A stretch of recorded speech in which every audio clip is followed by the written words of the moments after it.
We're beginning our new series this coming Sunday called Strength Through Weakness, a study in 2 Corinthians. And I'm excited about this because there's so many promises in the book of 2 Corinthians to us, and God helps us to rely on those promises. And that's why I called it Strength Through Weakness. I mean, can you imagine having a rope like this that you have to rappel over a mountain? And you've got this rope, and all you got is that one little strand left. And would you trust that to kind of climb up or pull you down, whatever you needed to do? I mean, just that one little strand left. God says, that's exactly what I want to do in your life. I want to take every weakness you have, just that one little strand of weakness you have, and I want to move through it and work through it to provide strength to your life.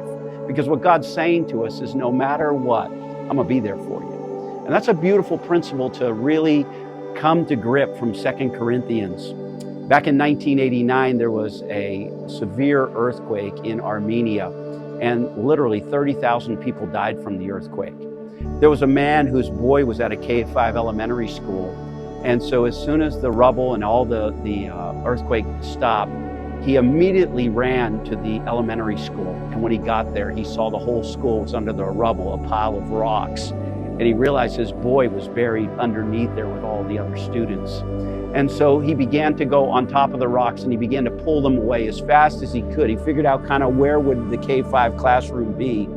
And he said, I'm gonna dig my way down to where my children are, my child is, and the students, if I can save anyone. Because he made a promise to his son years ago. He said to his son, no matter what, I'm gonna be there for you. And so he began to pull away the stones. He went 8 hours, and parents were around crying, saying, you've gone too long, they're all dead, we can't do anything. The police came and said, listen, you gotta stop. And he wouldn't quit. He just kept going. He went 8 hours, then he went 16 hours, then he went 32 hours.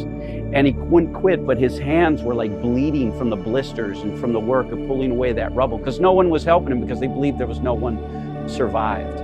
And so finally at 38 hours, he cries out, Armin, Armin. All of a sudden he hears this faint little voice come out from the ground. Is that you, Dad? And he said, yes, it's me. I've come to get you out. And he said, Dad, I told the kids that if you were able to get down here and you were able to get to this site, you would pull us out, because I told them you made a promise to me. No matter what, I'd be there for you. And so, Dad, everybody's okay underneath the rubble. And so he began to pull the rocks out even faster. Then the parents began to help him. Then the police began to help him. And finally, they were able to save every one of those K-5 students and his little boy, Armin, because he made a promise to them. I can't help but think of that story when I think of the whole book of 2 Corinthians. God made some promises and said to us, no matter what, I'll be there for you. And I hope you'll enjoy this series as we begin it real soon.